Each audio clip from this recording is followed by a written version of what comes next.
சிம்ம ராசியில் இருக்கக்கூடிய அனைத்து அன்பர்களுக்கும் நண்பர்களுக்கும் அன்பார்ந்த வணக்கத்தை உங்கள் ஜோதிடர் செல்வன் இந்த இடத்தில் தெரிவித்துக் கொள்கிறேன். சிம்ம ராசியை பொறுத்த வரைக்கும் யாரையுமே நம்பாதீங்க. யாரை நம்புனீங்க அப்படின்னாலும் கண்டிப்பாக அவங்க உங்களை ஏமாற்றியே தீர்வாங்க. அது காலத்தின் கட்டாயம். ஏமாற்றணும் அப்படின்றது நோக்கமே கிடையாது. சில சூழ்நிலைகளில் கண்டிப்பாக அவங்க உங்களை ஏமாற்றிடுவாங்க. அதனால் எவ்வளோ தெரிஞ்சவங்களாக இருந்தாலும் சரி, வரக்கூடிய 4.5 மாதத்துக்கு யாரையுமே நம்பாதீங்க. சனி பகவானுடைய வக்ர பெயர்ச்சி நிவர்த்தி ஆகட்டும். அதுக்கப்புறமா நீங்கள் யாரை வேணாலும் நம்புங்க, யாருக்கு வேணாலும் உதவி பண்ணுங்க. அது வரைக்கும் தயவு செய்து யாரையுமே நம்பாதீங்க. பெரும்பாலும் சிம்ம ராசியில் இருக்கக்கூடிய அன்பர்கள் தனியாகவே தான் இருப்பீங்க. தனிமையிலேயே தான் உங்களுடைய வாழ்க்கையை 90% கழிப்பீங்க. அதற்கு காரணம் நீங்கள் தனிமையை விரும்புகிறீர்கள் அப்படின்றது கிடையவே கிடையாது.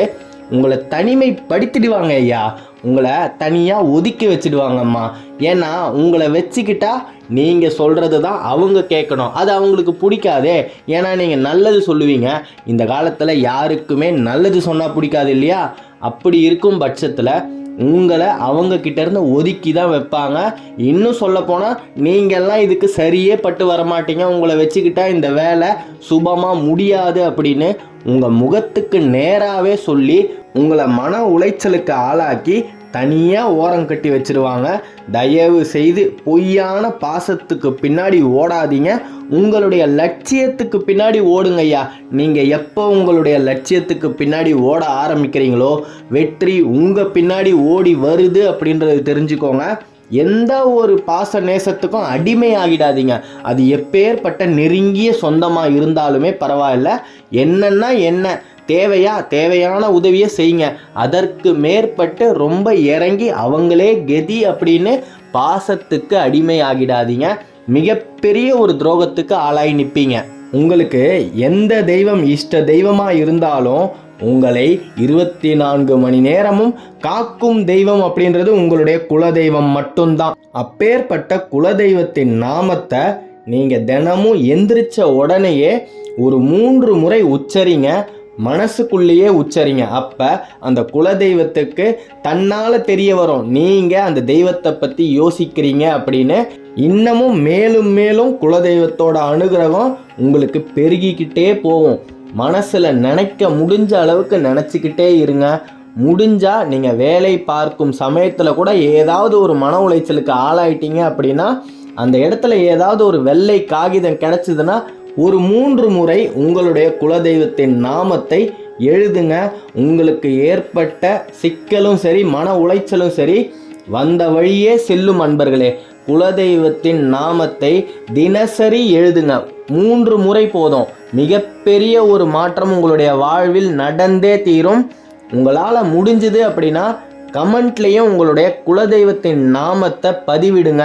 மற்றவர்களும் இப்பேற்பட்ட குலதெய்வங்கள் எல்லாம் கூட இருக்குதா அப்படின்னு தெரிஞ்சுக்கிறதுக்கு ஒரு வாய்ப்பாக அமையும். அதன் மூலம் இந்த நிமிஷம் நீங்கள் உங்களுடைய குலதெய்வத்தை பற்றி யோசிச்சிட்டீங்க அப்படின்னு அந்த தெய்வத்துக்கும் தெரியும்.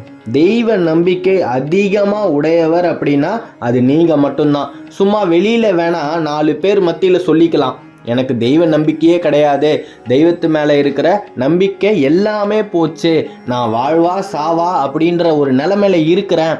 ஆனால் அவங்களுக்கு பின்னாடி போய் உங்களுடைய இல்லத்தில் உட்காந்து பூஜை அறையில் கண்டிப்பாக அந்த தெய்வத்துக்கிட்ட மன்றாடி வேண்டுறது நீங்கள் மட்டும்தான். 12 ராசிகளிலேயே சிம்ம ராசியில் இருக்கக்கூடிய அன்பர்கள் தான் தெய்வ நம்பிக்கை அதிகமாக உடையவர்கள் அப்படின்றது நிதர்சனமான உண்மை. உங்களுடைய நேர்மையும் கண்ணியமும் தான் உங்களை இது நாள் வரைக்கும் காப்பாற்றிக்கிட்டு வருதுன்னே சொல்லலாம். அப்பேற்பட்ட குணத்தை கொண்டவங்க ஏன் இன்னும் வாழ்க்கையில் ஜெயிக்கல? ஏன் எல்லா கஷ்டத்தையும் பட்டுக்கிட்டு இருக்கீங்க? அதற்கு காரணம் உங்களுடைய கிரக கோச்சார பலன்கள். கிரக கோள்கள் எல்லாம் சரியாக வரும்போது நிச்சயமாக நீங்கள் நினைத்தது நடக்கும். இந்த பிரபஞ்சத்துக்கிட்ட நீங்கள் இத்தனை நாள் எதை கேட்டீங்களோ அது கிடைத்தே தீரும். வெற்றி அடையும் நாள் அப்படின்றது வெகு விரைவில் உங்களை தேடி வந்தே தீரும் அன்பர்களே. எந்த ஒரு தருணத்திலையுமே மனசோர்வு அடைஞ்சு விரக்தி நிலைக்கு போயிடாதீங்க. நிச்சயமாக நீங்கள் ஒரு நாள் ஜெயித்தே தீருவீங்க. சிம்ம ராசி அப்படின்னாலே ஜெயிக்க பிறந்த ராசி தான். தோல்வியை பார்த்துக்கிட்டே இருக்கலாம். ஆனால் ஏதாவது ஒரு நாள் நிச்சயமாக நீங்கள் நினச்சது நடந்தே தீரும். கொஞ்சம் காலதாமதம் எடுக்கும். அந்த காலதாமதமான காலகட்டத்தில் நாம் தெய்வ வழிபாடை மட்டுமே தான் பின்பற்றிக்கிட்டு வரணுமே தவிர எந்த விதமான தவறான சிந்தனைகளுக்கும் போகவே கூடாது. நிச்சயமாக உங்களை உங்களுடைய குலதெய்வம் கண்டிப்பாக காத்தே தீரும், ரட்சித்தே தீரும். குலதெய்வம் வழிபாடு அப்படின்றது உங்களுக்கு ரொம்ப ரொம்ப முக்கியம். உங்களுடைய குலதெய்வம் எந்த மூலையில் இந்த பிரபஞ்சத்தில் இருந்தாலும் சரி, தேடி கண்டுபிடிச்சி அந்த தெய்வத்தை சுத்தப்படுத்தி அந்த தெய்வத்துக்கு ஆராதனை பண்ணுங்க. நீங்கள் வாழ்க்கையில் நினைத்து பார்க்க முடியாத மாற்றம் நிச்சயமாக நடந்தே தீரும். உங்களுடைய உற்றார் உறவினர்கள் எல்லாம் உங்களை பெருமையாகவே பேச மாட்டாங்க, மதிக்கவே மாட்டாங்க. மரியாதை அப்படின்றது சுத்தமாக கொடுக்கவே மாட்டாங்க. காரணம், சிம்ம ராசியில் நீங்கள் பிறந்துட்டீங்களே. சிம்ம ராசியில் இருக்கக்கூடிய அன்பர்களை பார்த்தா ஊருக்கும் பொறாம, உறவினர்களுக்கும் பொறாம.